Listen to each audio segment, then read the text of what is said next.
Yeah, thank you so much for having me, and thanks folks for joining.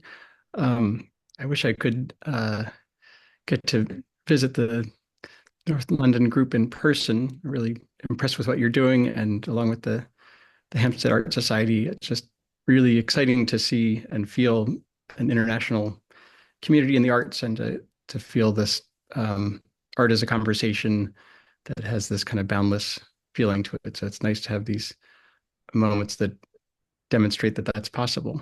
Um, so yeah, thanks all for tuning in, and I apologize if I am stammering or awkward, and hopefully we'll get into the flow of things. But I'm going to first share my screen. Did that work? Yeah, I can Okay. see it so far perfectly. Um, Okay. And then I'm going to jump into slideshow mode, and I am set appearing for folks. yeah, that looks great. Okay.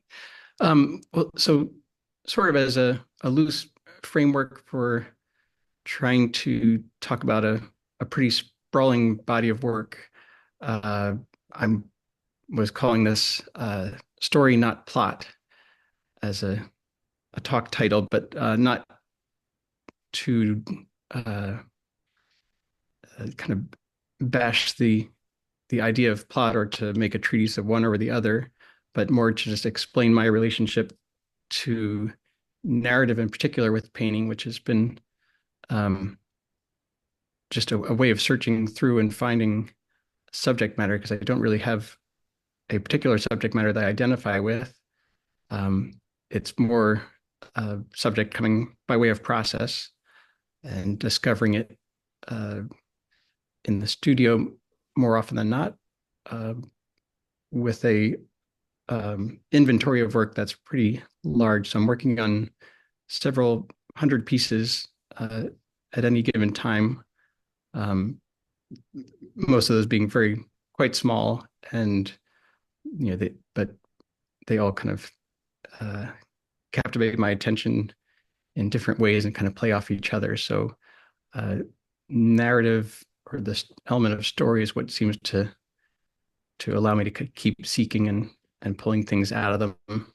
But they kind of often start in a place of abstraction that's similar to this, or just a tonal, emotive place, and I they're in kind of flux for quite a while until things start to emerge, and sort of before I'm quite aware of it, there's some bit of uh, a narrative going on. But I should maybe describe what I'm uh, my terms a little bit when I'm saying story versus plot.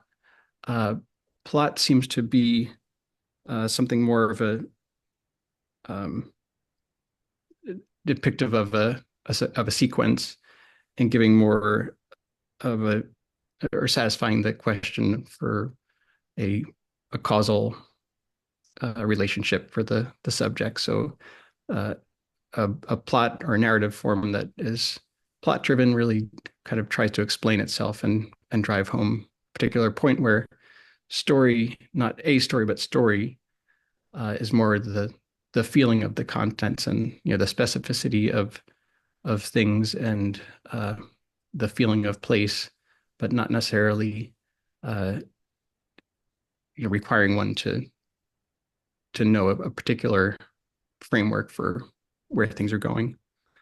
Um, so I'll just this is a somewhat more recent piece, but I thought it's maybe a nice place to start in terms of trying to evoke the sense of the woods here in February. I live on a farm in eastern Pennsylvania, and in February, it's kind of a, a mercurial season where the light is starting to return, and we've got uh, lots of gaseous atmosphere of melting snow and things kind of uh, erupting in the forest. So this was just kind of floating along some of those senses of space. And this is a much more recent piece from this year, fairly small, maybe 5 by 5 around there, but uh, it might be an easier one to see where the the subject is something that's really kind of arrived at the very end, that it's quite easy to feel like kind of hold your finger over this little man kind of descending on a rope, that uh, that narrative structure goes away and you can see a face or the possibilities of a different scene. But I'm usually kind of cycling through different possibilities or leaving my options open and just kind of focusing on the tonal experience of the piece and uh, the painting as an artifact, which will hopefully find some subject with which to identify with, just as a this kind of vessel for concentrating on the image. Um, I've been looking recently at uh, these tapestries that are they typically hang in the Capodimonte in Naples, but I saw that they're traveling to the De Young in San Francisco, um, and they're absolutely enormous. I think there's 7 of them in this cycle from the 1520s, produced in a workshop in Brussels. But they're depicting over the course of those 7 kind of monumental pieces this huge battle.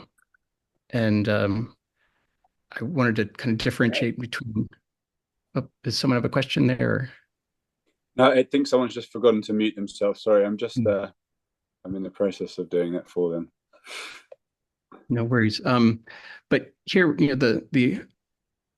the artists uh, have a very clear idea of a narrative and a depiction of a historical battle.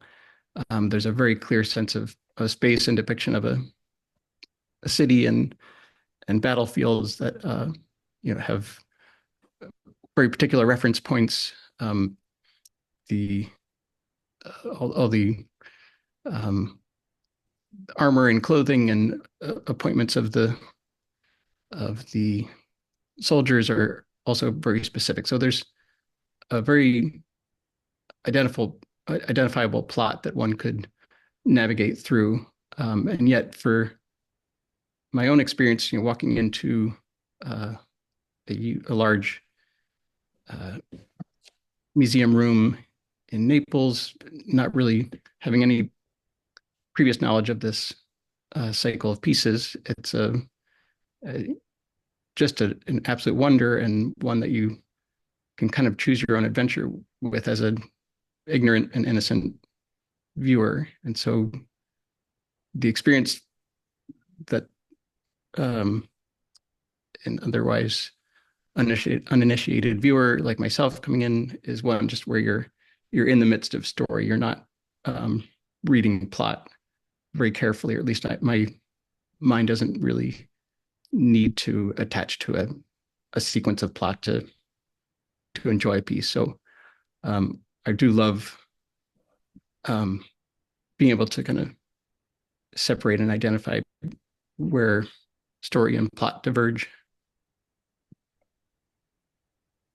Um, a very early um, intrigue for me was Adolphe Monticelli, who was a painter from the south of France, moved uh, to Paris for a period of time and worked from press and did paintings in the Louvre, um, and was one of the influences for Van Gogh. But I really loved the sense of paintings paintings that looked like the experience of looking at paintings, uh, if that makes sense. So there's a sense of buffer between the subject matter, the original subject matter, and the painter. And in that buffer, there's a lot more room for imagination and exploration. And this particular piece where you're seeing figures on horseback moving away from you, Um, you're kind of not sure who people are, where they're coming, where they're going, and but are left with a really kind of ecstatic and suggestive atmosphere. Again, this quality of story um, that overrides a plot and just gives you a space in which to wonder and um, to bring your own associations. But I just a painter who's been very directly suppressed. I think I imagine there's a good amount of work of his at the Tate that I remember reading something of the director at the time saying so long as he was present there, they would not see the light of day. And I'm not quite sure that the uh, reasoning for this kind of a dictatorial suppression of imagery, but I'm curious, that they would elicit such a response. I find them really pretty beautiful. I just wanted to I read. think we have a question. Yeah, sure. Hold on. Do you have an image to start with, like this sort of a springboard? Okay, we can. It's quite a. You don't have to answer it now, but I guess one to bear in mind. So, hi Alex, thank you for this talk. Do you have an image to start with, sort of like a springboard, which then changes? Is the development of narrative part of the process? Do you need time between sessions to create the textures in your work? So several questions, and thank you. And that's which one should have best? That's from Michelle. Oh, thank you, Michelle. Um, I'll start by saying that I work in a way that I tend to forget where a painting begins, which is to say that there usually is a lot of thrashing about and just trying to get up to momentum. And that's a point which, without much intention um, or responsibility for what I'm creating, I'm just moving paint around and things happen. But then uh, they kind of fall into this cycle of many hundreds of pieces that are each kind of getting little moments of my attention and slowly creep into some sense of uh, or association with it as a painting with an identity, whether it's got any imagery or not. It starts to develop a presence. So they're beginning quite abstractly, so to speak, or very tonally, maybe even more accurately. And things kind of arise and fall, and then I'll Would start to. would you ever start from direct observation? Yes, and often I like kind of a transgressive way of painting, such that if I've gone out and done a work in the landscape, and then it sits for some months or years in the studio, and then I'm itching for a surface to work on for some reason, or there's some possibility there that working over top of a landscape and turning it into a portrait or so forth um, becomes this kind of transgressive moment where uh, some questioning starts, where just the process of working from life, working from observation, either from still life or from the landscape, is great in a process that informs my eye. Mhm. Um, it doesn't often lead to a direct, uh, a painting that tells the story of where it began necessarily. So there's just a lot of things crossing over lines, and subsequently, like I'll take out into the landscape a piece that I've been working on in the studio that is an invention, let's say, and paint over top of that. And so It go, there's it goes both ways. yeah, Yeah. yeah, quite a bit. Um, and I'm not sure if that's quite answering your question, but hopefully there's a couple slides that will be a little bit more Okay. demonstrative for that. We've got another question, but we'll Yeah. let you continue for a bit longer. Okay, and we'll come back to those, but Yeah, thank you definitely. for the questions. I appreciate them. It's a quote from Miro that I really like and respond to. To become truly a man, it's necessary to become detached from oneself. In other words, we must move towards anonymity. But at the same time, we are aware of the need for an absolutely individual gesture, completely anarchic from a social point of view. Why? Because a profoundly individual gesture is anonymous. Being anonymous allows the universal to be attained. I feel sure the more a local thing is, the more universal it is. Hence the importance of folk art. There's a great unity between Majorcan whistles and Greek things. Um, and I think about that in terms of trying to establish a certain kind of point of view or an anonymous point of view in the studio. I'm really quite doubtful of my own point of view or my own initial impulse or impulsivity even. And so I'm trying to find the thing that feels like uh, it's coming from elsewhere, or it's even someone else's voice or something that is uh, there to be uncovered.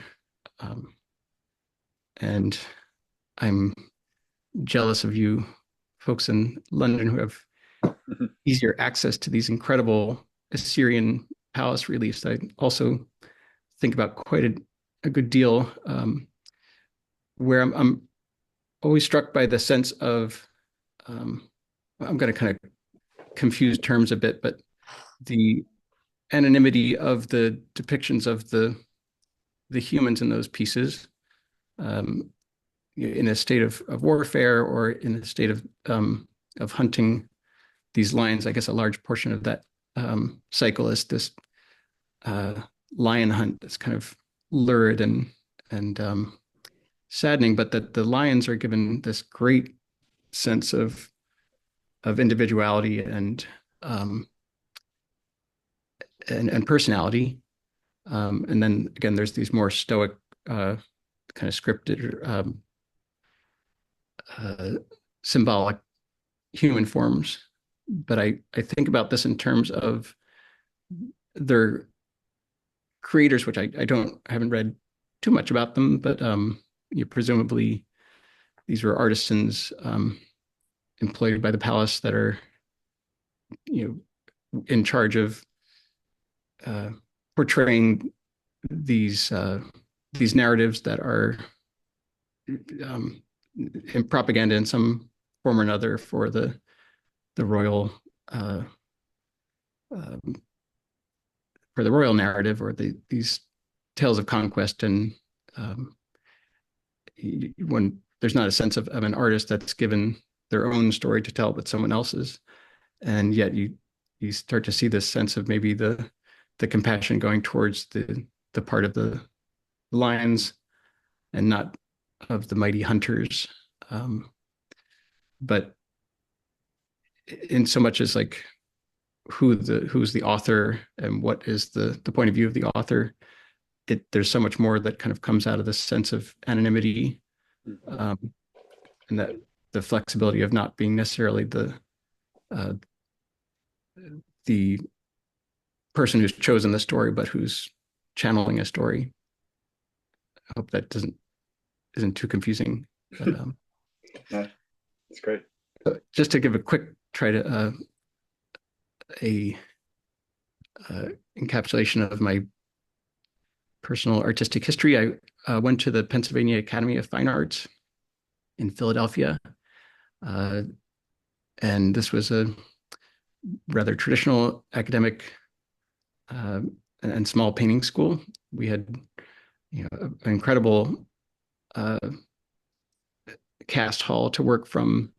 Uh, the, the tutelage was focusing on observation from the figure, from landscape, from the casts, and was a time in which to really kind of hone one's hand and eye and a sense of a relationship to um, depicting reality or getting closer to reality in one form or another.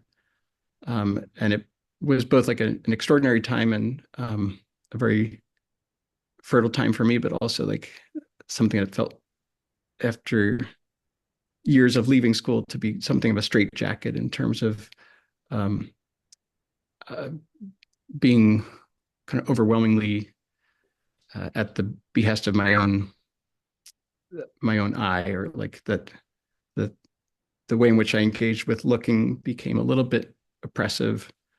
And oops, I'm sorry, I'm on the wrong thing. Yeah. Uh, that is the pleasure of looking and the pleasure of kind of being engaged in the slow act of painting. Um, it can sometimes override any um, sense of kind of that internal exploration or internal vision. So I wrestled a bit for years trying to explore a little bit of how to work both back and forth between observation and invention. These are some of the landscapes from that time, 2006, and then working in the studio in a similar way or using the same kind of tools of observation and kind of um, close looking with a real impetus to celebrate the artifacts of painting and the uh, the look of paint and the feel of kind of the struggle of trying to pull an image together, which can look a little bit affected looking backwards, but I think was a really exciting time of discovery. And then more directly, I was trying to figure out my relationship to narrative and thinking about things somewhat cinematically and how to read through a space and how, as the eye moves, developing a sense of time and movement, um, but in somewhat maybe more direct terms, or that there was I didn't have quite a sense of the whole, the picture as a whole, and how to really compose abstractly first and work into the pictorial space. But um, and again, trying to uh, see at that time like how much I could explore perceptual painting. This is a piece where I had um, calipers attached to a string attached to my glasses and kind of measuring in the sphere. So with a very strict focal distance, trying to measure and replicate an interior. Um, and again, they're felt very uh, necessary at the time, and feel a little bit claustrophobic, literally, looking backwards. Can I ask? Did you? It sounds like working so perceptually. In reflection, was it something that felt claustrophobic to you, or was it something that you remember feeling, with uh, at the time of painting?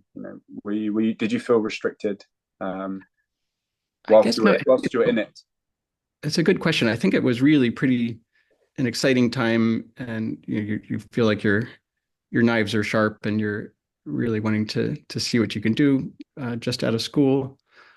And so it was this great exploratory time. I think I'm maybe speaking more from a perspective that at some point I felt like I hit a dead end, and trying to figure out what was the path that was leading me towards a point of feeling lost and rather suffocating. But at the time of these pieces, I was really having a great time painting.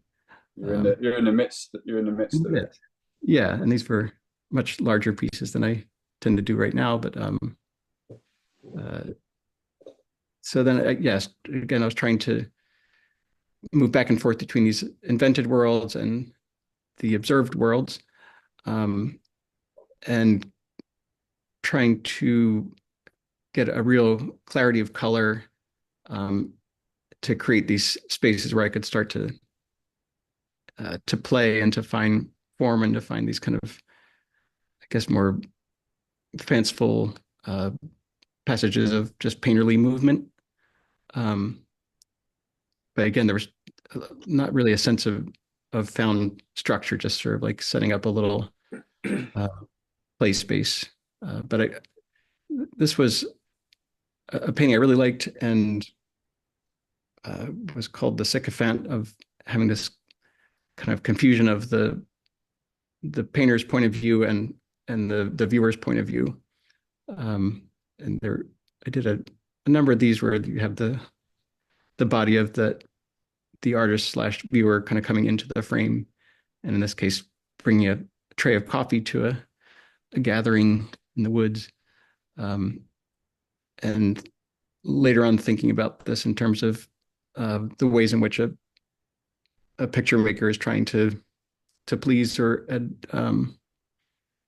impress an audience. There's a bit of this sycophantic quality that can be, um, uh, well, it can be a very joyful conversation with your audience, but it also can be a little bit uh, suffocating or not quite the right word, but forces oneself into a little bit of a subservient position. Um, but I was very interested in trying to like go into the picture plane and find that the deeper space while like playing with sort of the flat shapes within. But the goal was to have this kind of adventure deeper into the space, and then was finding kind of these literal narrative depictions of adventuring. So I think this maybe would relate to the first question. Was it maybe Michelle who asked? Uh, this is the first time I can remember. It was a landscape I had painted of a barn on site in the horizontal orientation, and it just was uh, kind of caught in between. It was like a, a time and a place and a painting that I liked, but it just didn't quite wasn't satisfying enough, and yet like the ingredients of the painting didn't allow for it to ever really get any better than it was. So it was stuck, in other words. Uh, and so I, at one point, just turned it into a vertical orientation and started to just erase out, still kind of in a call and response with the original composition, but heading in a totally different direction. And then, in a couple different cycles, it fully left behind the landscape precedent and became this abstraction that then became this kind of almost vaudevillian bouquet presentation scene. Um, but it felt like a really exciting breakthrough in terms of taking all the abstract impulses of a painting and removing its subject relationship and refining a different subject. Oh, sorry, can I ask you a question about the previous image? Sure. We also have a question pending in the chat, but you can pick Yeah, up on that whenever you think is sure. good. Starting off a painting like this from a landscape, I'm guessing that you perhaps started outside from observation. I'm just wondering, like, and it also ties into Michelle's question, like, what would have been the springboard for an image like this? Would it have just been, very abstract notes of color coming into being? Would there perhaps have been some sort of a reference from memory, referencing another painting, perhaps photographic, or a combination of all of the of all of them? Yeah, I think it's a great question, and I think I could best state that painting from nature and trying to really get at this verisimilitude for what the eye is telling you you're seeing. That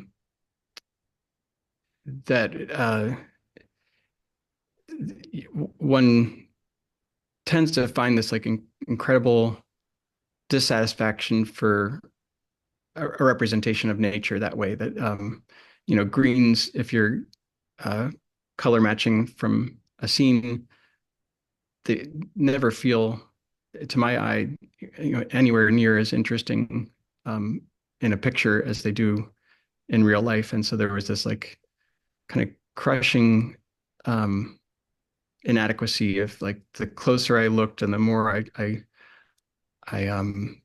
got things to look like the scene in front of me, the less it felt satisfying as a painting.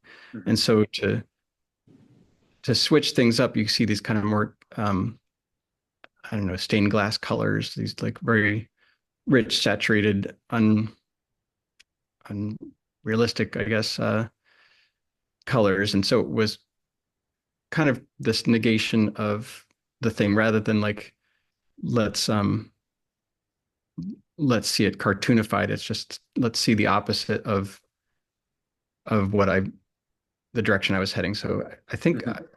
finding this language of opposites has really been helpful. Mhm. Um, and again, if this part of the goal is trying to lose yourself or lose um, a sense of that initial authorship, um, you can kind of relax the muscle of ego by always going in the opposite direction. It's rather obnoxious if you were hearing like a what do you call it, a transcript of the inner dialogue. It's someone who's just being obstinately uh, opposed to whatever the the other artist is saying. So, but at some point you get this wonderful deadlock where it just you give up and go into a very new direction. Mm. Um, and I would say, oh, this is also kind of indicative of a aspect I'll find where the color palette that I will work in is one that I'm not naturally drawn to, or that might even look ugly to me. But in that ugliness is like you try to reorient yourself to a color situation that's not working, and that's actually a much better place to let the imagination in. Whereas if you're working from a beautiful landscape, it looks beautiful. Like there doesn't feel like there's room to really disagree with beauty. Um, so it's kind of like a punk ethos, which I never quite identified with. But is that a useful answer? Yeah, thank you. And was there another question that I didn't Yes, see? yes. It's from Leah. Hi, Alex. You allow the medium and your judgment to lead the painting rather than a strong impression or an idea that you stick to. So yeah, so are you allowing your medium and your judgment to lead a painting rather than being fixed on an initial impression or an idea? Um, Yeah, I really have a hard time. I don't I hope it's not always this way. Uh, but I really have a hard time starting with an idea and following through. And I've got, plenty of ideas constantly bubbling up and things I would want to paint and rarely do they ever come to light. There's such a immediate indirect impulse that they never get there. And hopefully they kind of filter their way in and show up at the another unexpected moment. But you know, I I used to take commissions, which was um, every once in a while I'll break my oath and do a commission. But any kind of illustration just seems to fall flat because I'm not good at like following my own directions, I suppose. But maybe this image or this painting could be like a lampoon of that thing of all these voices in the car, all these distracting elements, and trying to navigate it. Again, this was the thing, the kind of image that will have that sort of narrative message is again usually I'm saying I'm identifying with later on, not that I'm trying to tell an allegory. mhm. Uh, but was just going to say I was trying to play with the picture plane a bit more in these pieces of uh, rather than looking for that deep space and going um, like cruising into the depth of the painting. I wanted to bring that surface or image greater to or closer to the surface to work with, and see it more like a stained glass object. And also was starting to try to find this kind of clockwork of associations to move through a piece, and playing little rhyming games and things that, if you say them aloud or call them out, are kind of silly and not really terribly interesting, but as a image, they can really just help you kind of get into that state of play. Um, uh, I really do have an envy for designers, and was never, or at least I didn't really absorb much of any teaching about composition uh, or design, and just kind of found myself like sort of stumbling into uh, interest in design, or feeling out design. So it's a, a really tedious and inefficient process of figuring out a compositional play and how things move through and balance. But I was curious of how the relationship between compositional design and flow and movement uh, would innately uh, suggest a sense of story or narrative that there was. If you just kind of follow the bouncing ball, you wind up at some sense of an inevitable storyline, even in kind of a uh, natural setting. Um, I love there's a beautiful painting, and I only later realized that it was painted by three separate artists. Uh, I guess it was initiated by Bellini and added on to by Dossodossi, and later Titian went and did a major uh, excavation, I think, of the landscape behind. Um, and I always kept misattributing or feeling like I'd forgotten who it was by, but it is more that is this unintentional collaboration. Um, but I loved that sense of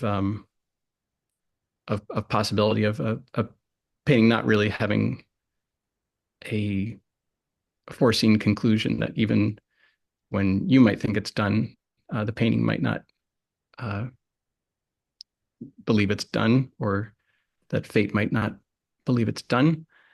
And there might be just opening for the opportunity for someone else to come in and take their hand, which, there's, I guess, some sensitivity that feels like a bit of uh, a wrongdoing.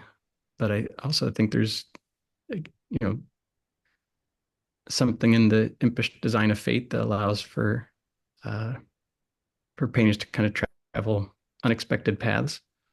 But just in terms of my own personal uh, studio process, I again was feeling more and more permission to paint over things and return to pieces that I hadn't worked on in years or thought they were done in earlier times, and giving them a second or third or fourth life. Uh, but It's very interesting. It seems to relate a lot to sort of almost the way you sort of describe the several different painters that exist inside your own process, and it's interesting. yeah, I think there's especially, I mean, it's always, I find it very nerve-wracking to talk about my work, and especially in this context, because it does seem to beg one to represent their work from this kind of single point of view, or represent themselves as a singular identity as an artist, where I'm just trying to catch up usually, and you know when I'm feeling good about things, it's just finding that the line of interest rather than finding like what's the thing that defines me as or that feels like the painting that I would paint. It's the thing that's over there that doesn't feel like what I would work on. But I directly was trying to play off this in an earlier piece, and kind of smashing some different bacchanals together and adding into the scene, and and having fun with that kind of interpretation. Mm. Um, but they're very inviting that way to explore and manipulate. Um, I've started to develop a bit more of a relationship to the surface and a really enjoyment of that the low relief sculptural play of the surface of a painting and how it can lead back into finding the narrative through surface. And I began to um, work much more in miniature or in these kind of more intimate uh, proportions.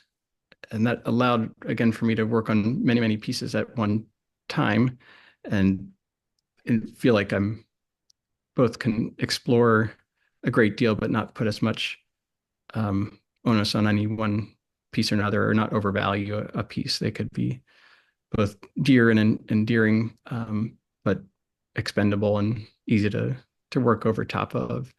Uh, and I've found that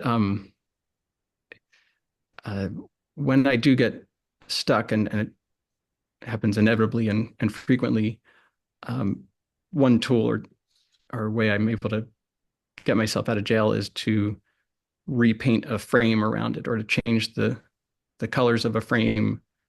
If I don't know what's happening or what should happen with a piece, but it feels unsettled, I'll just put another line in, change the color, or take it out entirely.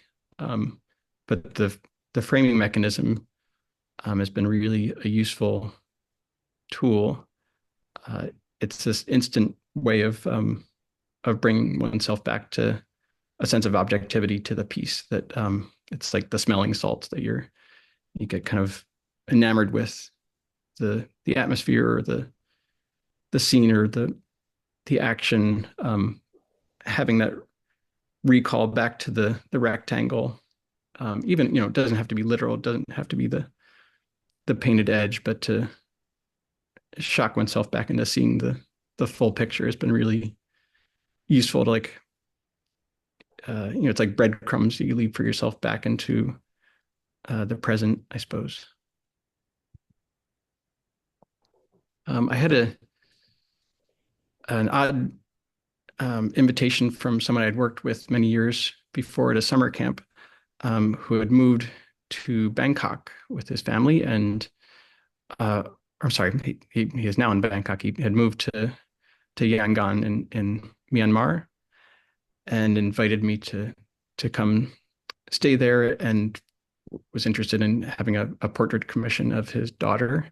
This is not that painting, but without really knowing much about Burma or having at that time a extensive friendship with this person, decided to go and had a wonderful experience just um, roaming around, exploring and painting.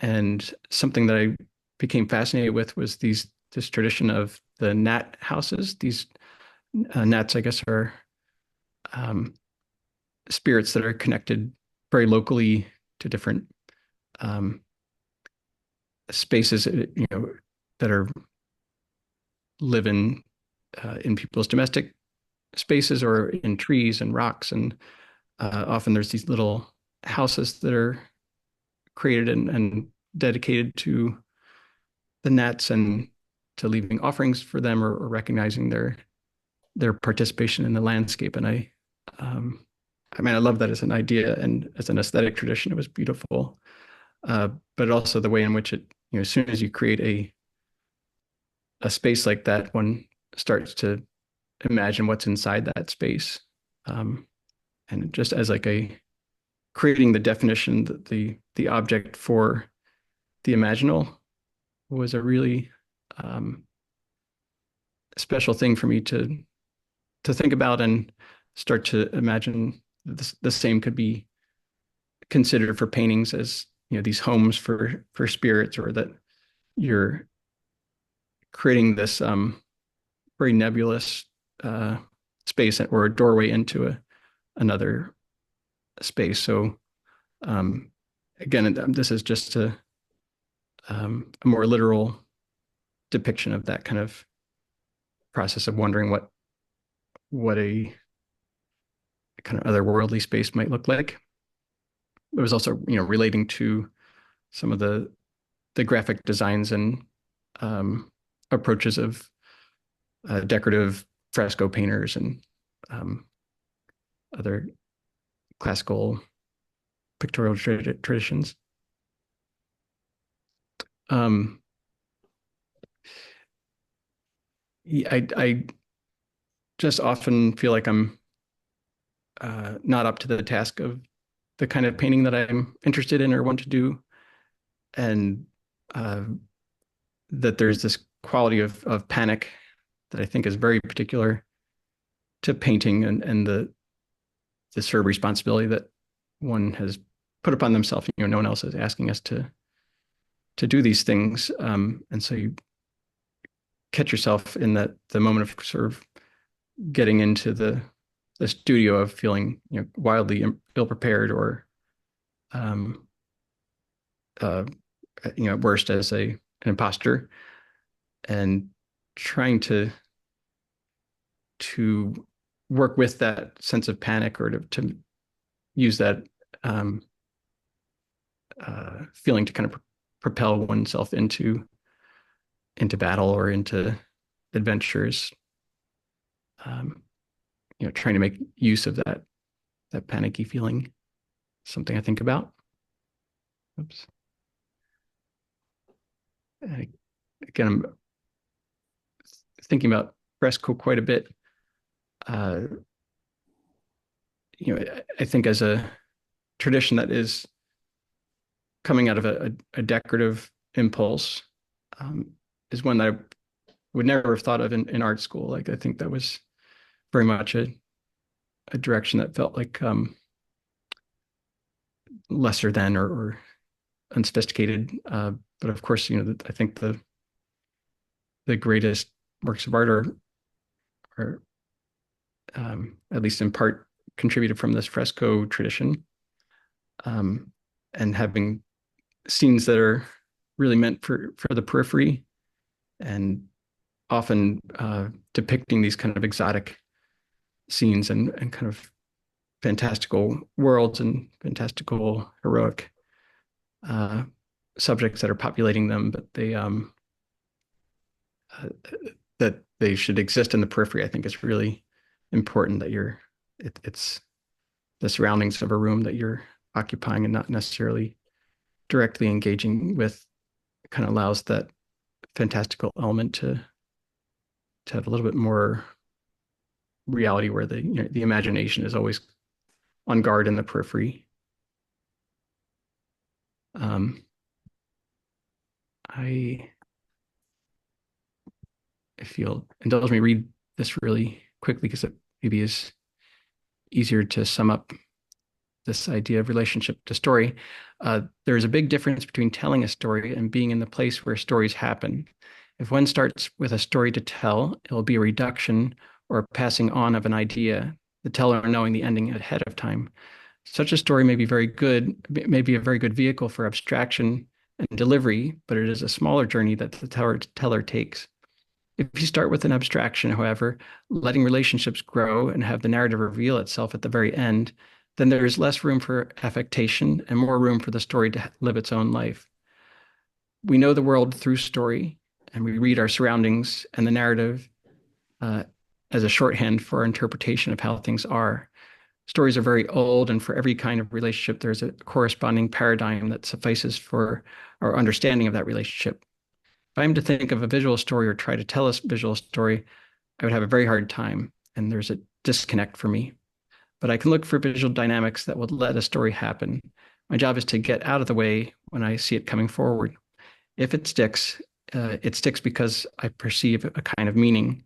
It arrives with its own rationale, and if the rationale is interesting enough, it can stay. Usually, there is a formal pressure that can only be resolved with some narrative conclusion. This arrives as a kind of aha, which is very satisfying. The whole picture appears that it was set up around that aha, but in effect, it was that surprise that brought everything together. Um, That's all to say that I don't really know to the very end stage of a painting what the subject is, or that the subject kind of stays in the wings a little bit um, until the so-called end. But the way it appears as though it was the point all along is something kind of mysterious and interesting to me.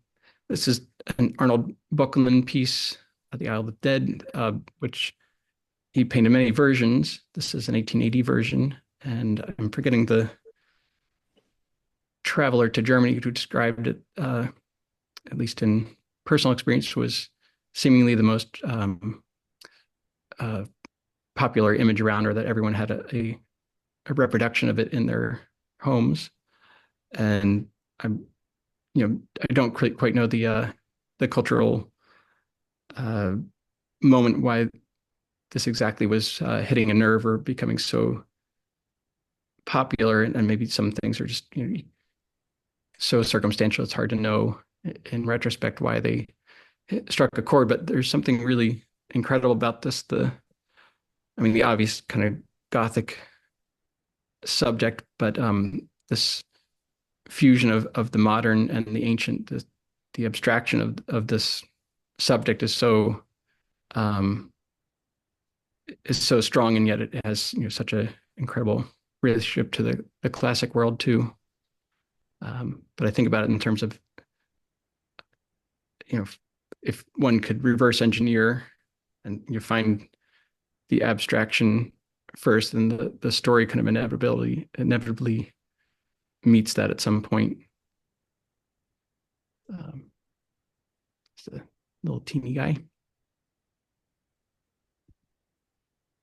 So as I said, I will kind of audition a subject, and usually, it's the punchline or the thing that kind of seals it up and makes it very explicit. So I was just kind of initiating this kind of painting for myself, and had this set up with a flock of sheep kind of regarding a road and a forest beyond it, and just went through iteration after iteration of things walking down this road, um, and each one kind of created a completely different valence for what the story was or what the narrative was. Um, and again, I'm just sort of looking for what rings true or feels like it's has an inevitability to it. And then after a while, I just took the the road uh, constituent away and looked beyond to what was having behind the road and the trees there. And then a whole other process came of what was peering out from the trees. Um, but I wanted to make the point of like the difference of um, if you were to be literal and say, that creating a metaphor that the forest has eyes, it's very different to give it that extra uh, bit of specificity to say that the forest has cat eyes. And so I'm looking for something that feels familiar, or even like what's the word? Um, Kind of a fable like quality, but then to have a very specific take, or that aspect of the metaphor that feels very local. I'm really have a strong affection for Indian miniature and spend a lot of time looking at Indian miniature. This is from the Punjab Hills, a scene of Rama uh, shooting an arrow through 7 trees, through the holes of 7 trees. Um, and I thought it's a nice one to look at in terms of like considering the action in painting and how action is useful for both the narrative design and kind of the spell that a composition casts, that we're we're kind of very predisposed to be attracted to the action element of a painting. But it's a great resource just to have that the compositional movement also take place. Just sorry to read another little bit of my text, but Yeah, very nice. yeah. Okay. um, Action in a narrative provides subterfuge for the sublime. The origins of our art making come out of the capacity for predictive thinking. Some say that it was specifically the advancement in the technology of projectiles, of hurtling stones and spears at predators and prey, that enabled this kind of thinking. We see the thing at a distance and close the distance with our minds first, with aim before launching the projectile and having the present meet up with what was an envisioned future. The implication of action in a picture is, of course, there all at once. We record the clues of cause and effect, the same which lead our eye through the pleasure of the composition and create the scenario, which is at once frozen and continually happening. The purity of described action is laid with a kind of poetry as the relationships between things are threaded by a suggested sequence. How are we doing on time, Joshua? Is this We're doing fine. okay? Can I just ask, what did that is that something that you wrote, one sort of pondering action within the Yeah, composition? Yeah. Okay. Lovely. yeah. Just trying to like Makes sense. parse. Yeah. Um, so yeah, these were again. I'm trying to a particular. Oh, sorry. Someone's on mute. Hold on. I, Off mute. I think they've worked it out. Okay. Sorry. Yeah. I meant to find and put in the slides some images from frescoes that I saw in the Massimo in Rome that are almost completely deteriorated. You can just barely just describe figures in the compositions, but you can't uh, really tell except for similarity to other pictures, what was going on there. It's an Um, absolutely beautiful spot. it's incredible. It's Yeah. really dreamy.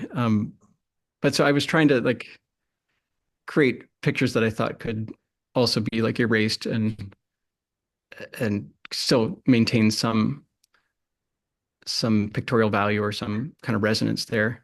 I also could have included when we were in Civita, I guess at the same time, there's the wonderful expedition that Israel Hirschberg leads to go on the Piero Trail Yeah. and see the works in San Sepolcro and Arezzo and Urbino, and particularly in Arezzo and the chapel there, the sequence of depicting the is it the nature of the true cross or the true nature of the cross or I forget how it's described, but that there's whole portions where the fresco is deteriorated and leaving scant elements, and yet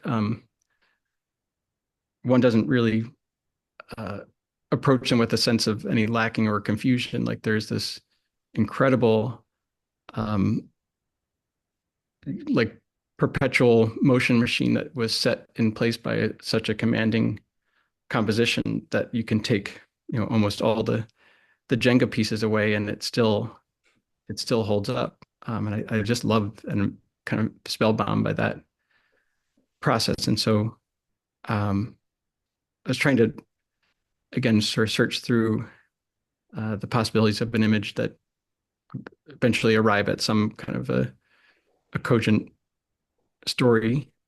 This sort of just kind of riffed on the artifacts of gravity. Um,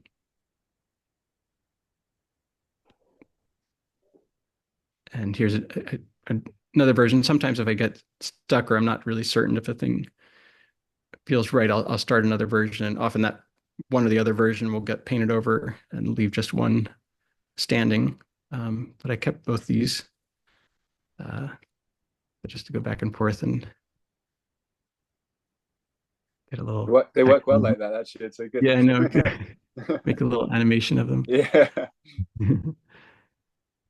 um, uh, so I'll have, I mean, probably more than just two, but I could at least sort of divide the invented work I do into these very light tonal works and then these really strongly chromatic, abrupt uh, images. And they both have their different kind of ways of pursuing a subject by way of, in the subtle ones, they're just, you can, like cloud gazing, slowly see things emerge because there's not the strong contrast to determine very quickly what a subject is. And so you can see very clearly here, whereas a piece that would have just been slowly kind of morphing and slipping around, and then slowly something comes to the surface that feels true enough, and then kind of then giving a name to it and putting something a little more emphatic down, but staying in that kind of mid-tone range, and then nailing the highlights to anchor the work. Um, Totally lost my notes here, but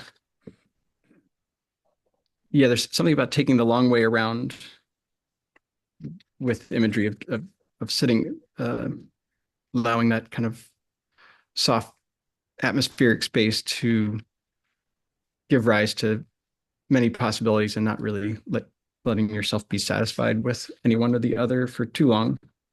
Um, there's the, I guess, magical tradition of looking at scree stones, or looking at polished polished stone mirrors, and interpreting uh, fortune telling, or interpreting different magical wisdom by what appears in those spaces. And I think there's, in a secular point of view, like one can also look into these kind of nebulous spaces, into a crystal ball, or a tonal painting, and uh, read things about your own kind of associations and expectations that you wouldn't maybe consciously say to yourself. So, not to say that snow monkeys are very telling internal truth, but you know, they're subjects that you can map onto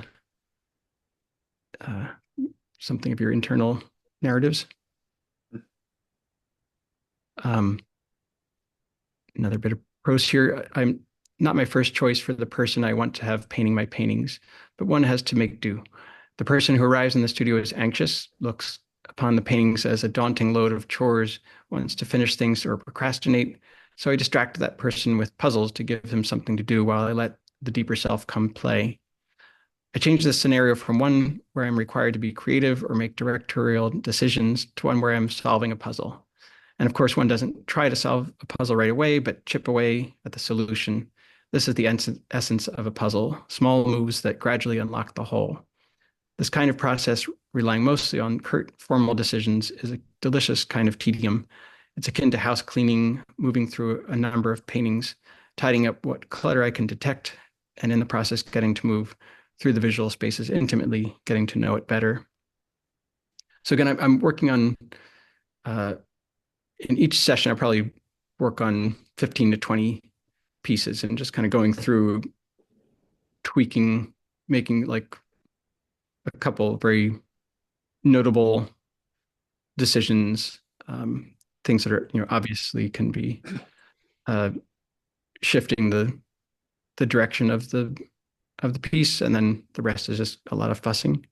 That's quite remarkable. 15 to Well, 20 session paintings within a single session. Wow. I think, I mean, I'm not a very efficient painter, but it is nice to like move through it and say, well, this at least I know is something declarative, or will make the work, change the work for the better, or make a dramatic shift in things. And so if you kind of get in this momentum of just like turning the dial on each piece, or like going and watering the plants, it it's silly. Again, it's not like I'm trying to create a ton of inventory, as though it's more important to have many pieces, but that you have so many things that you can't possibly attend to them all.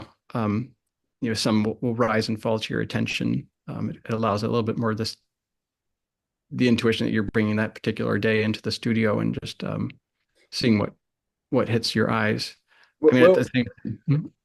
will there ever be days or moments in a painting where a particular painting will kind of dominate your attention? For example, I would find if I'm working on several pieces simultaneously, as I come to conclude a painting, it just tends to, come to, it can be all I focus on, and then everything sort of subsides. Is when with you, is there any particular pattern, perhaps when you're beginning a painting, that it might take a little bit more of your attention, or is it really just well, with that many works, I mean, you say you working on about 100 paintings right now. So yeah, I mean, it's a whole completely different scale that I've Yeah, ever personally encountered. So I'm just wondering how you managed to, yeah, stay so intimate with all of them. well, I don't recommend it, and I'm hoping I'm holding out hope that it won't be forever like this. But I also it is true that I don't wind up spending a there's like a restlessness that builds, especially like it's like it's in complete contradiction to what should be the case where like the more something's going well, um, or the more I can see what I need to do, the more I just want to, okay, now I know, okay, I can move on to the next thing. So I get enough of a head start going on saying it's almost like just wanting to make sure they're all okay. And I'm tending to them and I'm worrying about them. And so if I can get them to a place where, all right, you'll be okay for a little bit longer. I gave you enough food to last you the next time. I Mm-hmm. can move to the Mm-hmm. next thing so that again, it's not ideal because I think there's something really beautiful of getting to spend time with it and focus in on one piece. Again, hopefully I will be able to shift in that direction. But it winds up being like there's a sense that there is a whole, but the whole is made up of many paintings. Mm-hmm. Mm-hmm. That the concentration is kind of just so I'm still like in a flow state and feeling like my concentration is getting deeper and deeper, but it's shattered into 100 different pieces. But there's a continuity, obviously. In its own weird way, yeah, there's a continuity. And I love when, the very dissimilar paintings are helping each other out. Or and in general, it's, like getting entranced by YouTube videos of, a, a, a cat helping a mouse out, or, where different species are somehow, at least in a moment, getting along.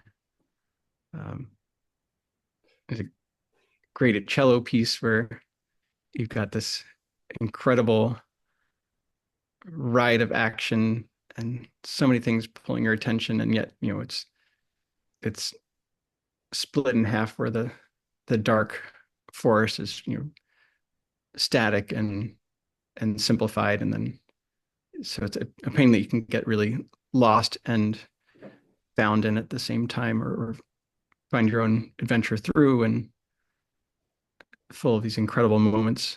But it has that solidity of pace. So I'm often, not just like within the illusion or in the represented composition, am I figuring things out, but structurally, like I'll often be adding or subtracting from the physical painting, like cutting it down or building on pieces of it, which my first gallerist told me he wouldn't show broken paintings, which I'm haunted by. But uh, um, I'll often could just kind of leave no room for a subject to breathe, and then realizing later down the line, once I know kind of where I'm at with the painting, then I would build on. Uh, in this case, imagining if I were Uccello to go along for years building just the the action below, and then at some point realizing, well, gosh, I need some space above to everyone to rest upon. Mm-hmm. Um, So this Alex, is a yeah, couple of questions have gone sure. by. You can take them whenever you want. I just wanted Yeah, to let you thank know. you. Just say, would you like one now? Or would you should we wait a Yeah, little that bit? sounds good. Okay. um, I believe Anya had to leave, but she will be taking listening to the recording. And she Okay. goes, yes, she's asking a similar question to us asked earlier, and she says your work can feel sometimes surreal, almost mythical.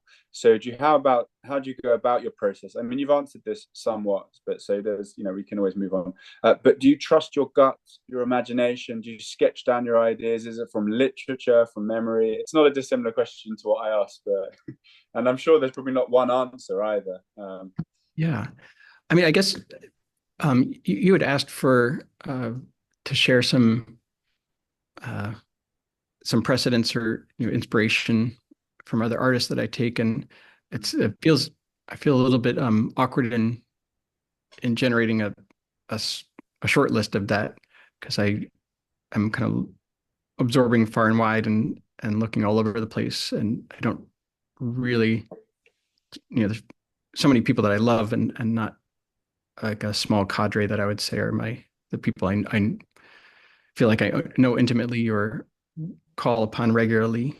But it's um, just as similar as I'm not usually starting with like a particular idea in mind that I'm trying to hash out, but that there's a constant process of association that's going on that calls um, references for assistance, calls uh, from different sources and artists uh, for help uh, and I don't know if that's answering the full question. There is an aspect of Yeah, no, no. surreal or But in the way mythical. that you build up a sort of visual vocabulary, a visual bank almost of many, I'm sure many various influences. Um, Mhm. there's another question. Writing seems to be part of your studio practice. Do you write at particular moments, like to reflect after a period of work, or when you're struggling with something and in the midst of it? And was it something that happened naturally, or was it a conscious thing you undertook? I'm a, I I really struggle with writing um, and speaking, but I do write while I'm working, just as like to have some concentrated shorthand of you know things that feel like an epiphany that are embarrassing to look at later on. Um, but I actually have been really having a wonderful experience over the last year with a good friend, Lev Fagan. We're having an epistolary uh, correspondence. And it's been really interesting to have a singular source that's not myself to write to without kind of any um, dictates as to what we're writing about or how. But just to have a back and forth has been a really special experience and one that's I've been useful as an artist or bring into the studio just having this even if it's just very tangential but having some element of correspondence that's outside of the visual field. um, but I do read or I try to read a lot. um, Too often it's similar to my studio practice where I'm reading too many things in little nibbles here and there, but I try to See a you pattern know, developing.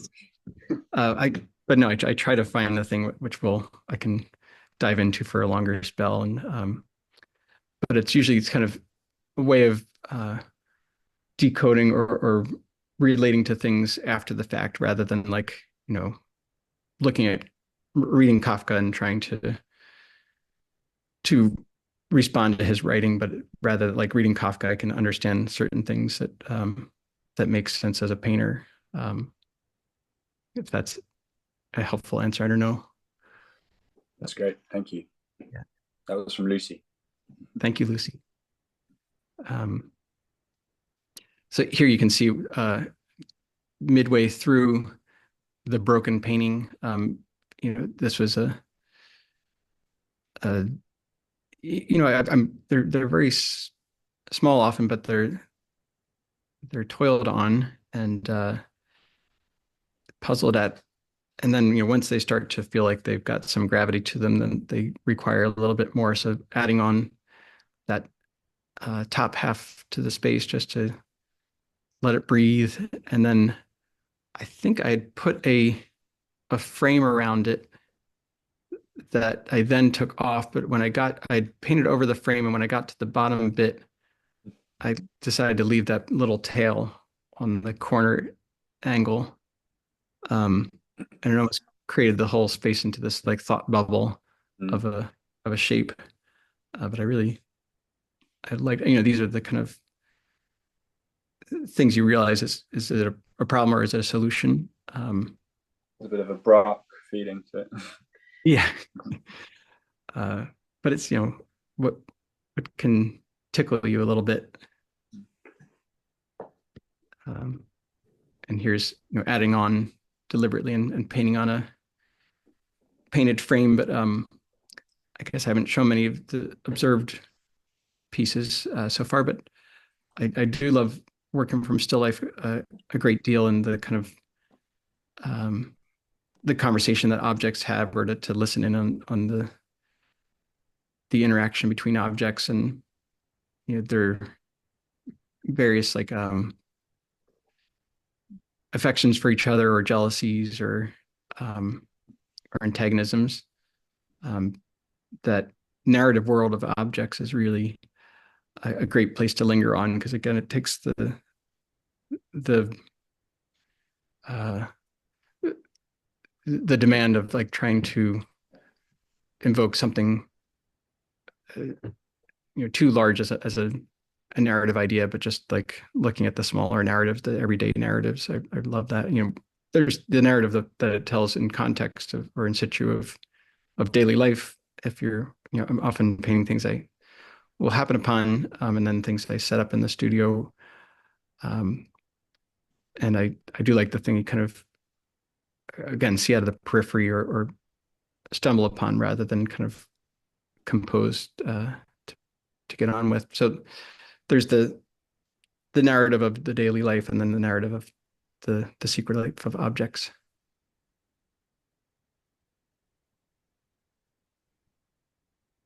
There's a wonderful kind of, Sorry, I guess. Alex, would you be kind enough to give us a little bit more time? Yeah, thank you. Oh, sure, yeah. I Yeah. don't know when to linger No, too much, or no, thank you. That's lovely. Appreciate that. Thank you. yeah. We haven't used them for a while, but these were these great waxed fabric. Uh, um, you know, instead of using wax paper or something disposable, these reusable wax canvas snack holders.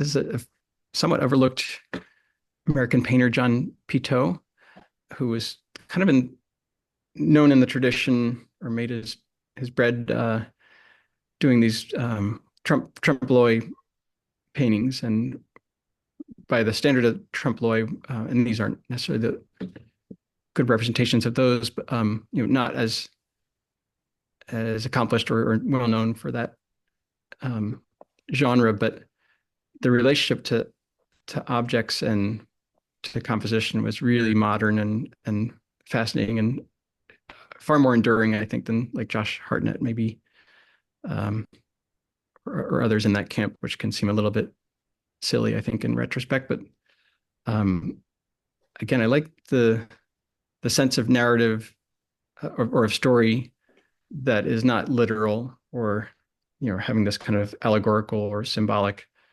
one for one situation, but just that I like the American term self-evident truth, that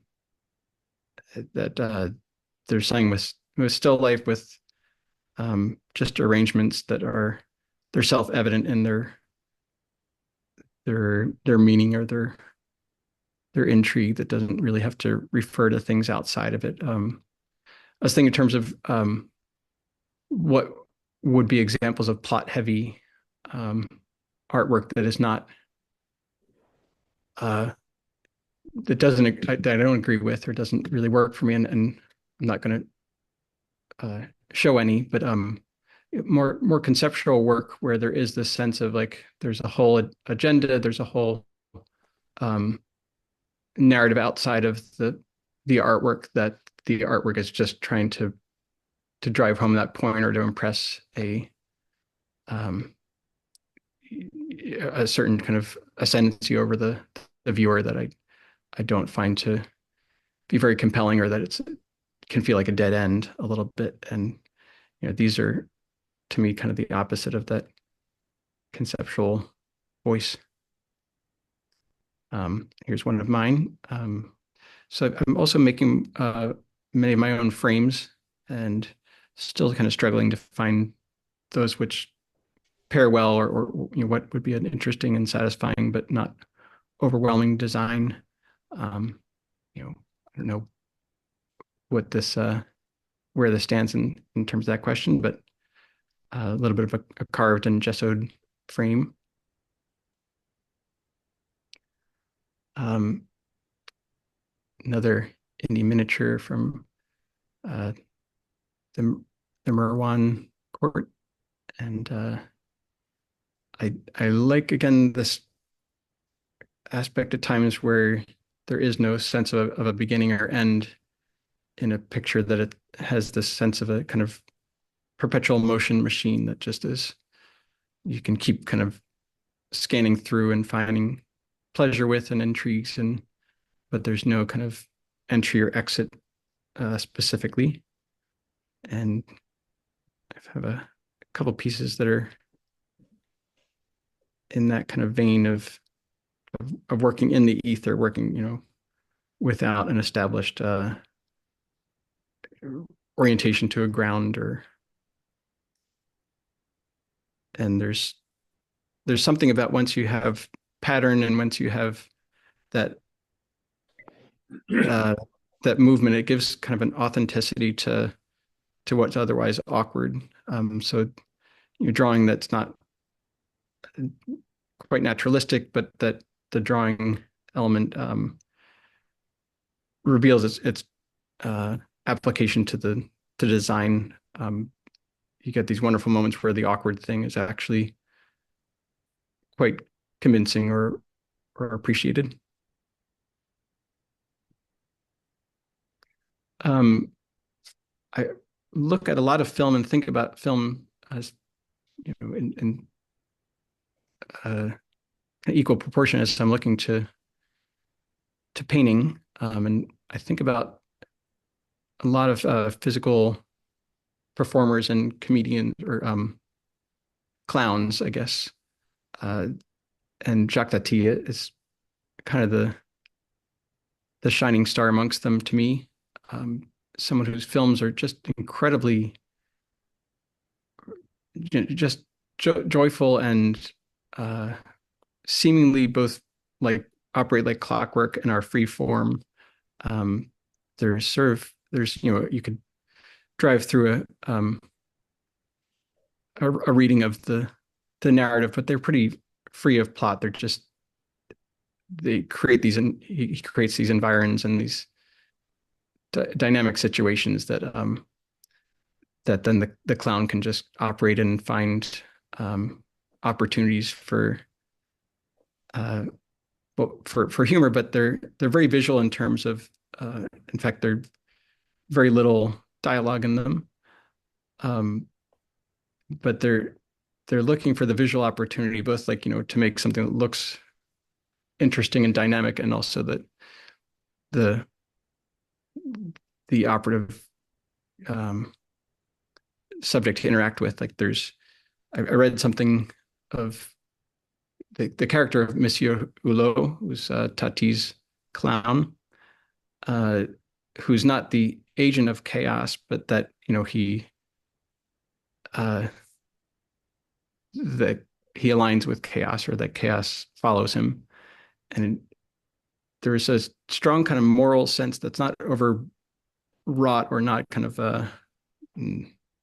there's not a literal like moral to the story, but there's a moral sense to the character, who's just in this kind of innocent virtue finds like is always seemingly trying to do the right thing, um, and that the viewer identifies as the right thing, but by the kind of broken system that he lives within the kind of conceits of a modern uh, experience of life, he winds up going against the grain and causing uh, calamity and chaos. So it's delightful to watch and hilarious. And then there's this undertone of that kind of a chaos is sort of the comeuppance of misguided cultural principles. Um, but I find a lot of similarity in terms of like just that imper of the perverse in painting that is um, sees the thing that you're trying to do, or that would be the easy way to make a picture, or that would be satisfying or beautiful, and then just wants to kind of put the wrench in the gear and uh, the haywire situation that ensues is one that kind of is actually very fertile, and something very interesting can come out of. I don't know if that makes sense. Um, but it's a kind of clown that looks at how the world is and sees there's always kind of that positing of what if, um, which I think we always are scanning our scenes for that what if and for various different potentials, but there's the things we just obviously don't do for the sake of conformity or so, but accidentally interrupting a family portrait is could be something special. Here's a kind of literal invocation of a Tati character uh, in a scene, and I'll jump to an earlier version. This is actually I had a friend, an older painter friend, who was feeling too attached to a painting he was been working on for a while. I guess it was a portrait of his father, and knew that it needed to be cut down, but just couldn't bring himself to be the cutter. Um, so I was gladly willing to help cut up this painting for him and um, kind of break that seal. But I kept the remnant and immediately painted over it this kind of very drab and kind of industrial moment that just I tickled at for a while, and then it eventually kind of delivered this subject with the guy walking the dog and seeing the unleashed canine in the background. But maybe this is a way just of showing how things can proceed a little bit. I forget what I was going to say about Prendergast, but I love him uh, both as a picture maker and with his brother as frame makers and decorative craftsmen. Love Paul Klee. Don't know what I was going to say about Paul Klee. Um, I don't paint from dreams in the same way that I don't really paint from ideas, but I do take a lot from dream logic, or think about my dreams a lot, and how the sense uh, of authenticity or believability or import that one has from dreams that otherwise, if when you explain them literally don't make sense, but that have such a commanding power. They relate a lot to, I think, how paintings can be convincing within this kind of realm of uh, of narrative ambiguity. Love Arthur Dove.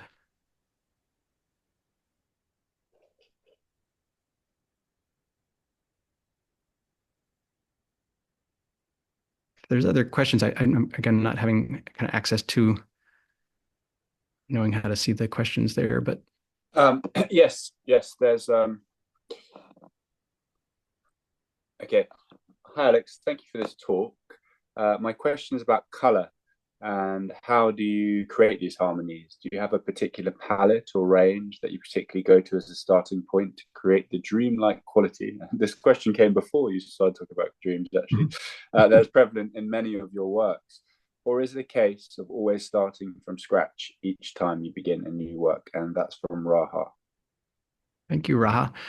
Um, I don't have a particular um, palette in so much as or an ideology of color.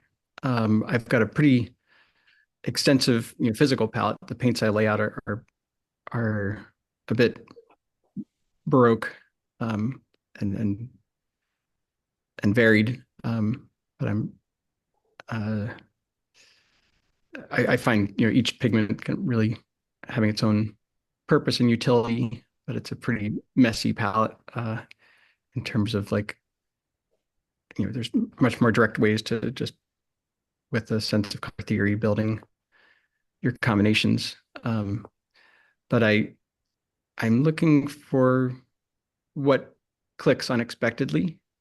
Um, I'm I took a little class with Ernie Saniga in Civita the second year I went to Civita Castellana for the JSS program.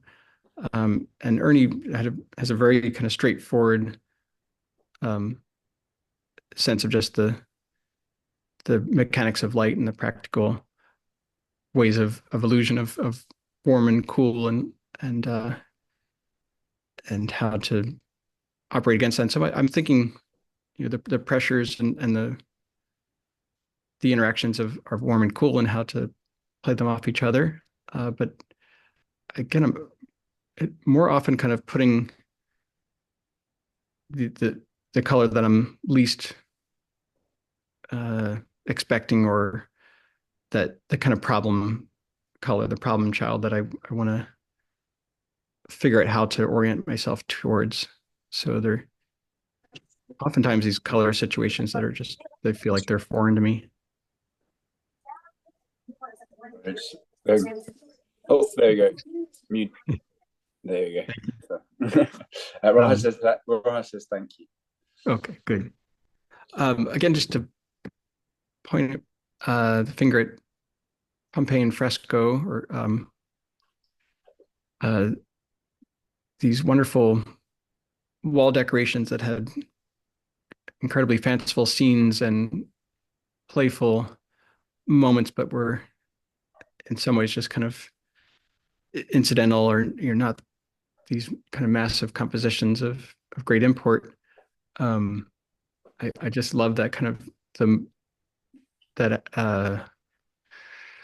the casual moment and the casual narrative that can feel very endearing and surprising and strange.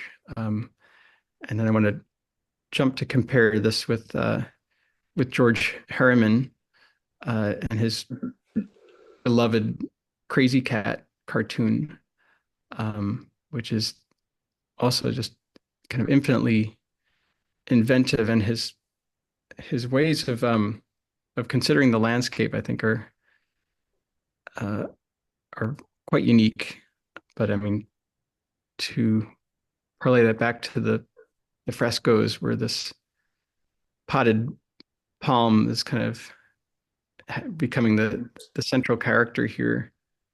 Um, that his depictions of the southwestern American landscape, which is a rather bizarre environment, like using that kind of the allowance for the bizarre to create these absolutely absurd landscapes that are completely um, I mean literally in the background, but they're just this whole other narrative that's going on tangent to the cartoon plot. um,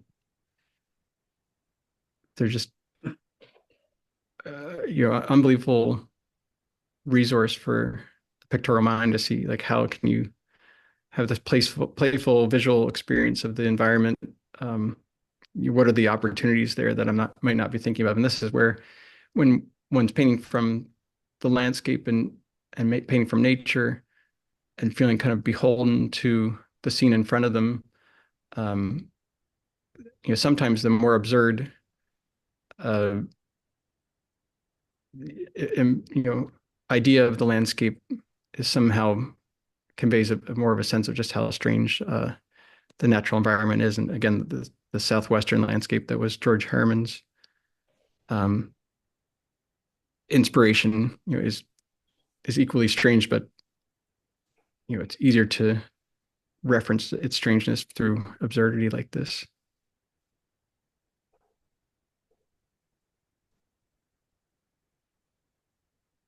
Just great permission to play and play and what it means to really activate the visual scene. And obviously the cartoon doesn't hold as high regard in the pantheon of art, but these are the ingredients I think make a really great picture. Is just that kind of experimentation and sense of play.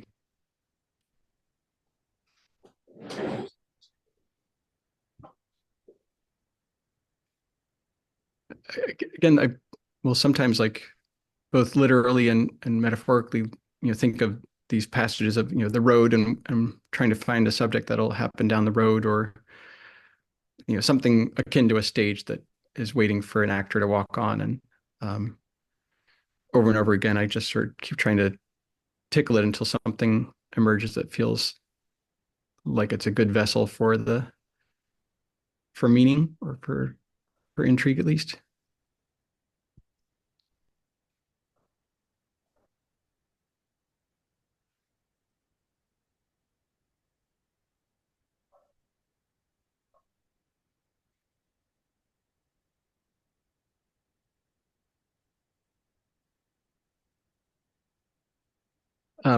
Our good friend Rotem Amazer, we um, have been able to host her a few times here, and now she's moved to New York, and uh, we're in closer proximity, thankfully.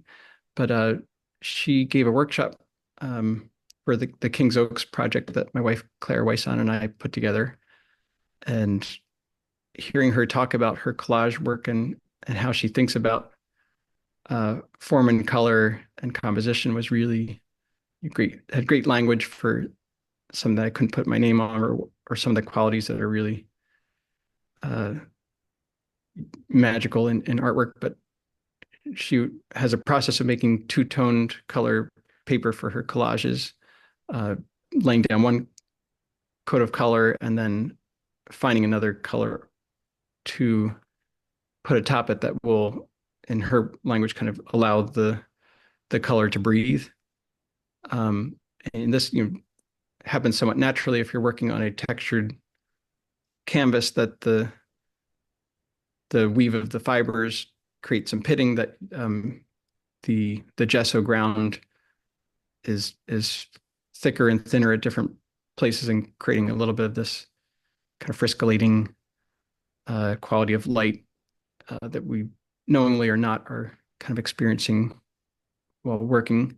But kind of calling attention to that elemental dynamic of having light shine through dark, or dark shine through light, to create this kind of air, even on a very flattened um, appearing graphic surface. I think has been really something I think about in one way or another quite a bit, of how, especially when I'm altering pictures, which I try to do very radically. So if I'm working on a light, or if the composition has a light background and I'm stuck, I sometimes quite literally will just make the light dark, or the dark light, and invert things and switch directions very radically.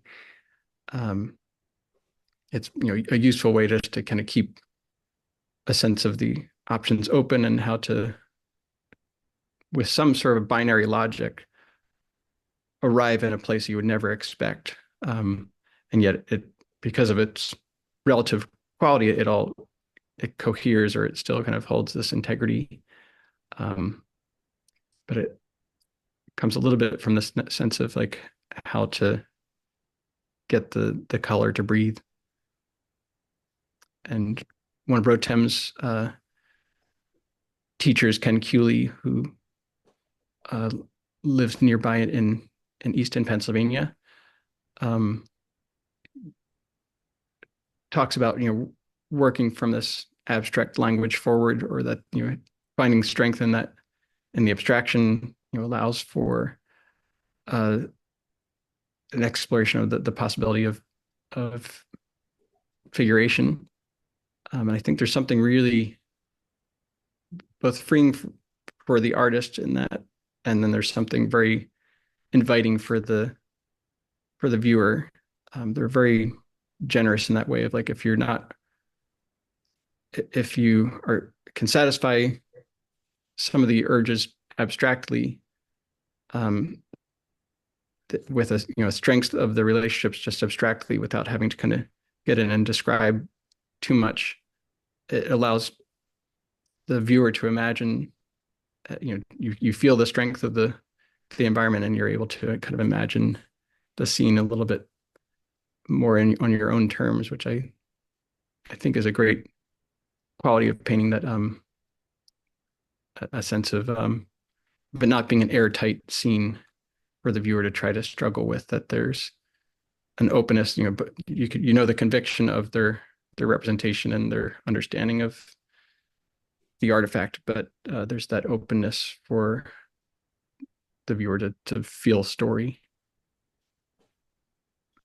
um I admire Augustine a great deal, not just in individually what his paintings are able to achieve, but that he was, you know, in this realm of abstract expression that was incredible and breaking ground and highly regarded, and then able to kind of push against that, um, perhaps like inevitability of his work at that point, and I think probably saved himself from uh, redundancy, or or boredom, by pushing off it into oddly back into a figurative realm.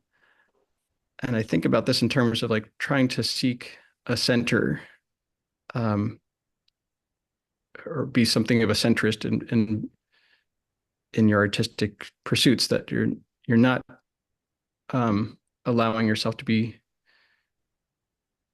skewed towards the thing that you might be expected to produce, or that you might expect of yourself. And you're not putting yourself totally in this terrain that doesn't feel like what you would do, but you're finding this kind of uneasy, difficult center, that feels both familiar and unfamiliar. And you get this like just kind of uncanny environment. It's like it feels like the thing that's hidden in compromise, um, if that makes any sense.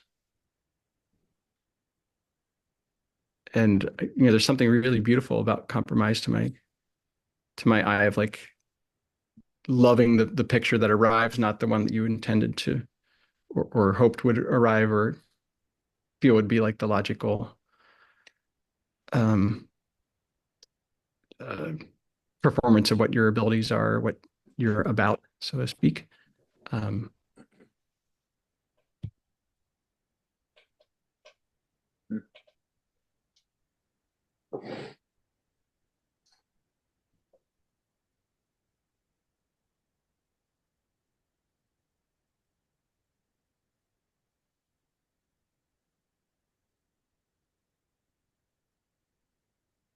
yeah, I think in that vein, that I was training for a kind of representational realism, so to speak, that was uh, really trying to find what felt perceptually uh, very explicit and hard to argue against. But I've been finding just more and more the possibilities that are in the artificial aspects of art, and um, that are just so compelling or so liberating for picture making. And so I'm, both trying to find a a system of light or depiction that feels real that I can agree with and believe in, but that has this, the aspect of the artificial that's equally kind of liberating. Is that sorry? Is that a tension that that remains constant within your practice? That if perhaps if you veered too far in one direction, do you feel obliged to perhaps go towards observation or go towards imagination? And are they feeding? Do you still feel there's an essence of them feeding each other? Uh, yes, I think, and yeah, tension is the right word of like figuring out where the points, you know, formally where there's tension, but also where is there tension between your own proclivities Mhm. and, but at the end of the day, if it doesn't feel real, um, and real is something that's kind of shocking. Um, I think that's what's maybe counterintuitive is that there's the realism that I earlier on in my artistic life thought was the ideal was one that is just convincing in its verisimilitude, but I think there's a shockingness to realism. There was a Absolutely. yeah, It there makes was me think of the Morandi quote, yes. which is, I'm sorry, which is quote? I believe it's something along the lines: "There's nothing as abstract as reality," or I think of perhaps Lucian Freud. There's nothing as abstract as two eyes and a nose. Um, Yeah, it's I think there's been various great quotes that allude to this, the strangeness of actual lived experience. There was a chef or a cook in New York at Kenny Shopson who had Shopson's cafe that has been passed on to his children, but he was sort of a cook philosopher and kind of a ornery character. But when I would go in there, I'd often hear him uh, say to his clients that reality is an acquired taste. I love that. Um, but yeah, it's not ever quite where you think you'll find it, and that's the kind of beauty and extraordinary. And that's why the hunt for a painting kind of keeps pulling us back because it's never where you left it. There's mhm. there's always more to you have to keep finding the truth again and again. Yeah. It's a wonderful painter and friend Deborah Kahn, and I just love how her synthesis of the abstract and the figurative is um, is hard won, and also just to say someone whose work there's such a um, they're so sensitive that the photographs rarely kind of convey what they really look like, um, but that you get this kind of profound awkwardness in the figure that I really admire and respect. That it again is kind of finding this compromise between the abstraction and the sensitivity or the emotion of the characters, and that you get these surprising depictions. Ah, Lovely Carpaccio. I don't know what quite to say about this, except again, like the a realized artifice. I mean, this by kind of contemporary standards is so artificial, but I don't know how one could not really believe in what he conveys there. Um, there's such a felt consideration there, but it's all such an incredible puzzle form of artifice.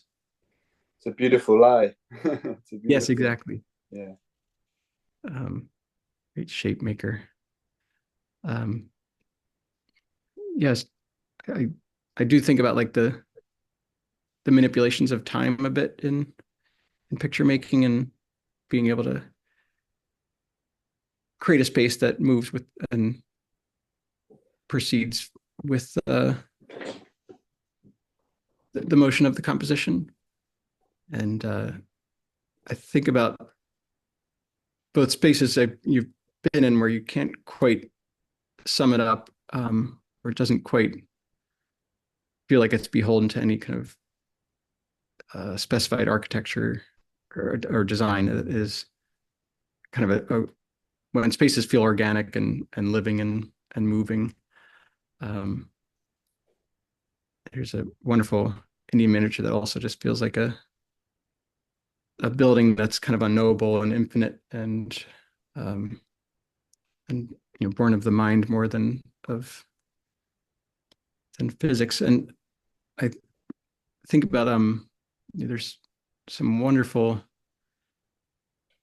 buildings and spaces and films that are much larger than the or in what is conveyed than is ever shown on screen. And the hotel, the Overlook Hotel in The Shining, is kind of a shining example of this kind of a strange space that, like, as many times as I've seen the film, like I feel like I've seen more of this environment than I actually ever seen. I mean, there's both in the kind of way it was shot and the specificity of its design, like there's that kind of a sense of an infinite space that you can keep building on in your mind.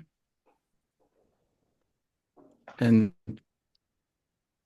both in that example and in certain paintings, there's like the sense of a architectural form that is emulating the action that it's being a witness to.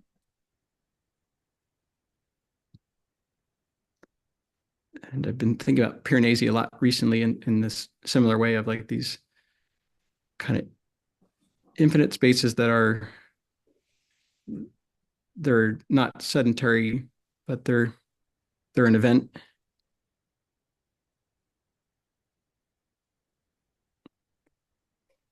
This is a shot from a Abbas Kiarostami film, part of a trilogy that uh, around a rural area of Iran called the Kokar region, and it's a fascinating trilogy, and nothing I've seen is quite like it. Where each film is a bit of um,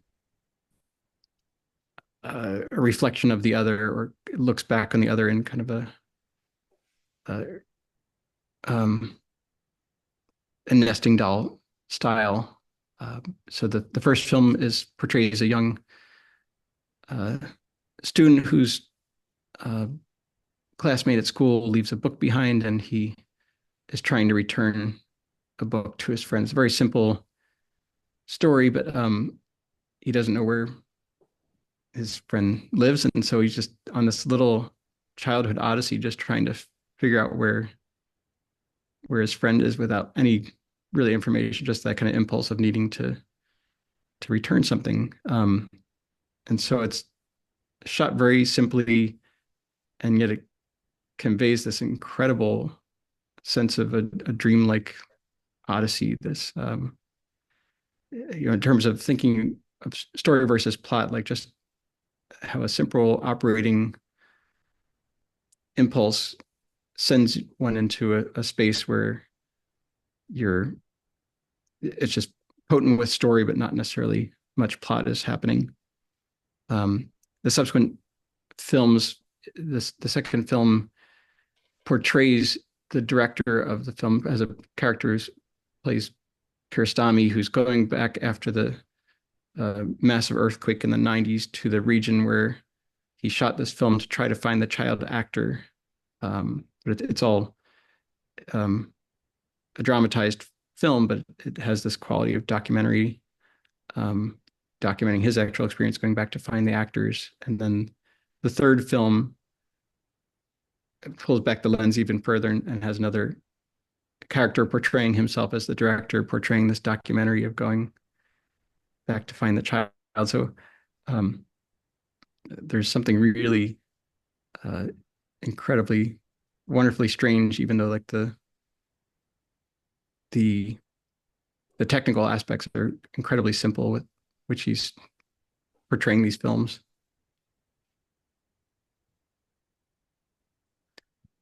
Um, is a series that I worked on last year, or I guess finishing this year, um, or rather, they came into their conclusion this past year after many years. Um, but I was imagining these different, or a descent in series into the underworld, um, which it, portrayed in mythology and ancient history was this way of characters descending to find kind of wisdom from the dead or wisdom from this other mirror realm. And the ancient term is catabasis for the descent into the underworld.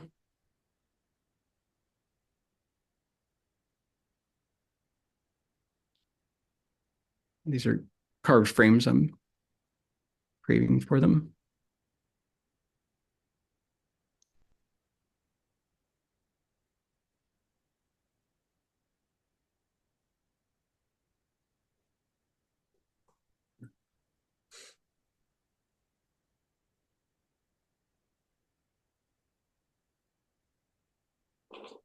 What a bewildering Seceta painting. I love being able to see the wood beyond after the molding has been removed from this painting, seeing that gnarled and worm-eaten wood behind it,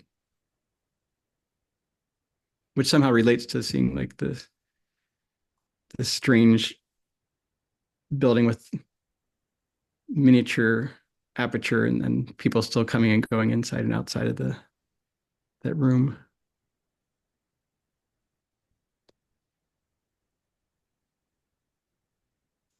Trying to imagine these two different versions of a painting kind of corresponding with one another kind of across the formal divisions, but sending kites flying into either's world.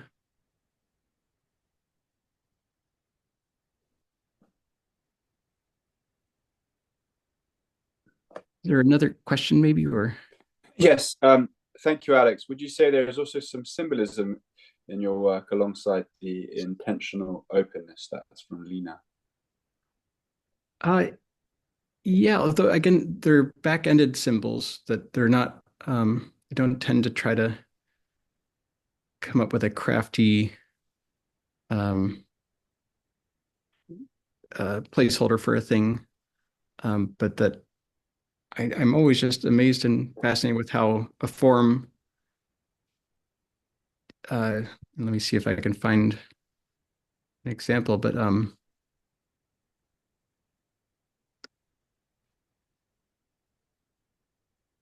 yeah, where a form can easily just is a vessel, a formal vessel for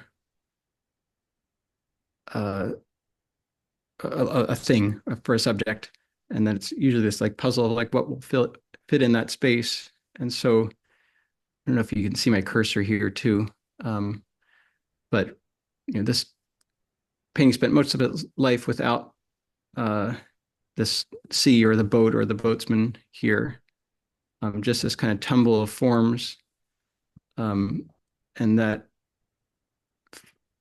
all the pressures, all the tension was on this moment here.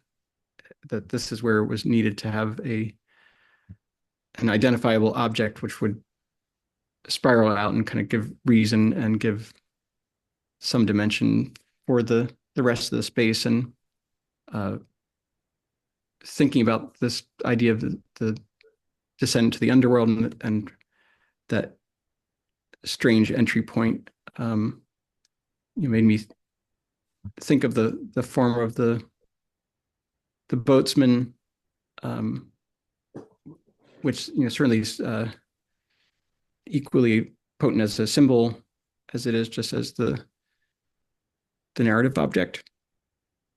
But there's that odd thing that happens when like you feel this tension and the anxiety to fill in the subject and to complete a painting, and that's usually where it feels like a symbol is kind of born out of that uh where that tension or that potency.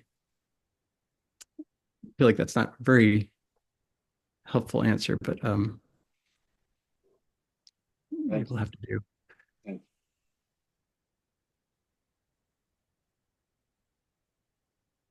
Yeah, I guess there's a convenience in symbols that but a really kind of magical convenience. It's my friend, the painter David Ferdig.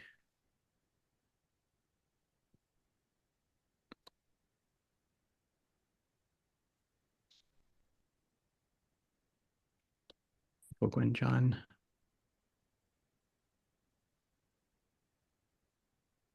I feel a continual pull back to the artist Stanley Spencer, who's um, a, a real true visionary, both like in his painting life and then imagining uh, biblical scenes as they would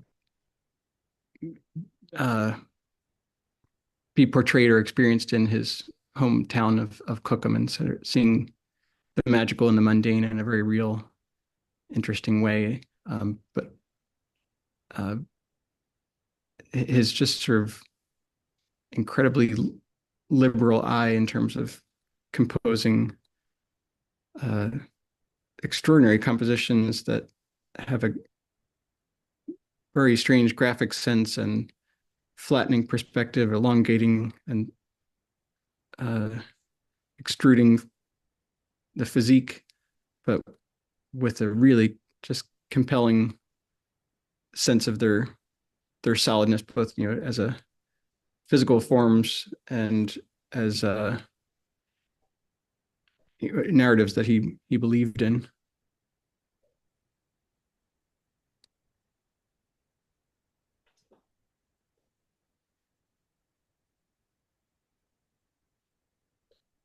In terms of like a perception, I'm Bernard is always near to mine in terms of someone who's such a close looker, but really digested his observational life and was able to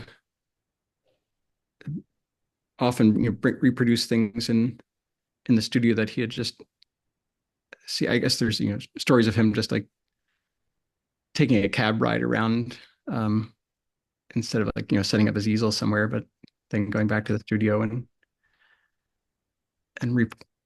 creating something, because the filter of memory and the prioritization of what lasts and what's forgotten, I think is really beneficial for the painting. That we don't need to chronicle every single thing that's in front of us and in the way in which it appears, and it's impossible anyway.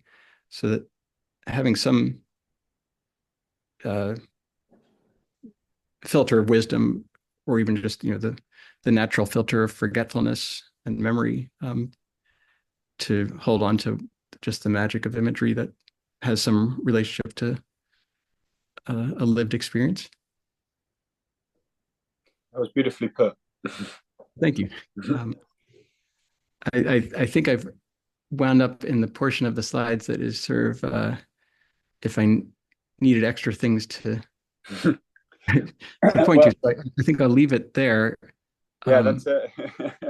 I mean, look like a beautiful painting, but that's yeah, we've been yeah talking to just over 2 hours, and Well, yeah, it's been wonderful, revealing, incredibly generous. It's such an incredibly difficult thing to do, to talk about one's own process, but it's yeah such a fascinating revelation about your thoughts, your ideas, and your feelings towards painting, and what a poetic way to resolve it. So Well, thank you. I guess we could just offer. Should we offer just a few opportunity for a few more questions? You don't have any more slides?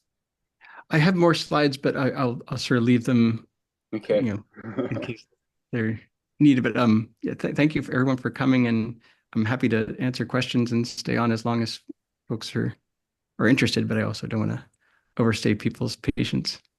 Um, yeah, so if anybody would like to ask any final questions, whether in the chat or you feel free to unmute yourself at this point. There we go. I think it's Sure. a question. We just got lots of thanks coming through.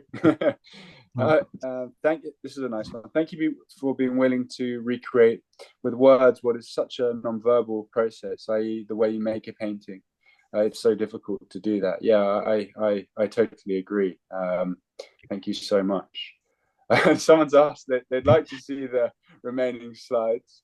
Oh, okay. and please, can you name the artist on the slide you just showed us? That was Bonnard, Pierre Oh, Bonnard. maybe or Yeah. possibly the Tintoretto. I hold on Oh, one second. possibly the last the Oops. Tintoretto. Sorry. I will send you the spelling. It's Yeah. Bonnard. Let me It's one of jump my. back to screen share and I will jump back to slide view. Um, was this That's Tintoretto either piece? the Tintoretto or the Bonnard. Bernard. I know Del, so we can talk about that later. She's one of my students. And Claire, so thank you so much, Alex. Your work is magical. Oh, thank you. Thank She you. thanked me too. I don't deserve any credit. No, you're The doing a great beautiful slide. job. um, Um, well, just lovely. Yeah. Whilst Alex is showing us a few of his remaining slides, if anybody has any final, oh, it's a beauty. Yeah. yeah. I thought we would have seen him earlier. Yeah, I know. I don't know where to slot people in, but Ryder's um, incredible. that's nice to see together. Yeah, if any, yeah, I'm a big lover of Watteau. Yeah, it just grew on me later in years, and it just it's absolutely so much stranger than I had Yeah, we're very realized. lucky to have some very beautiful ones at the Wallace collection in London. You, you do indeed. Yeah, they're heartbreaking. Um, yeah, well, so if any, and as I'll post the image, we can go on all night. Just, Try to think if I had I did have a question. See if it's still with me. sure. There were a few questions earlier on. Michelle had a question earlier on in the chat about surface, about the Mhm. built up quality of paint, which is more evident in this painting. And I believe she asked about, was that in relation to just continually working on paintings, or is that something that is more conscious? I mean, this is a perfect example, I guess, to expand on that Yeah, question. it's something I have a hard time forcing, but one is it just I think one doesn't know what the extent of what a painting can do or endure, or how long one can work on it. When it's the question of when the painting is done. For me, has that question has shifted so much because it just can the painting can take on so many different lives and change so radically that there's becomes this real itch to want to just continue to flip the chessboard over and over. Mm, And if you like one alteration as better than the previous, well, what about the next one or the next one or the next one? mm, And you know, it's hard to say where that's a little bit um, overindulgent or self-punishing or just reckless mm, or not helpful. But it is. I haven't quite found that sense of a limit of when a painting is just way past mm, being done. I mean, I think there's mile markers along the way where like, well, this it could have been good here, it could have been good here, it could have been mm, it's mm, fine enough, good enough here. mm, Um, but I mm, am.